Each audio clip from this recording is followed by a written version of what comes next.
Edhe në Gjakov, si në disa nga komunat më të mëdha të vendit, u organizua greva punëtorëve të Kecit nga ora 9 deri në ora 10. Punëtorët e Kecit, të përfaqësuar nga sindikata tyre në krye me Zenel Berisha, shpjeguan ndërmarrjen e kësaj nisme.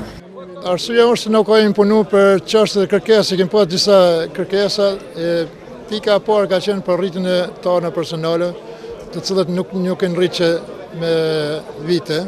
Sipas grevistëve, deri më tani do të duhej të zbatohej marrëveshja mes punëtorëve dhe kryesisë së Kecit e ndërmjetësuar nga qeveria para privatizimit, me që kushtet janë pjekur. Gjersa kolegëve të tyre nga Keku është rritur paga dhe me që energjia është shtrenjtuar. Këtë arsye si ai o thirr se me qenë si rrymë nuk po më lejohet më rrit ka zërë reja, na rrogës së rritën se s'kemi mbulesë.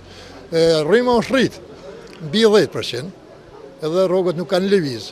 Kurse marrëveshja ka qenë nëse hypin rrogët në Kek, i shtajtojnë, do të shtajtohen edhe në Kec. Më aty në 3 vjetë, ndërsa në 3 vjetë Keci është në mbikëqyrjen e qeverisë edhe në mbikëqyrjen e ZRR-s. E kjo nuk ka ndodhur.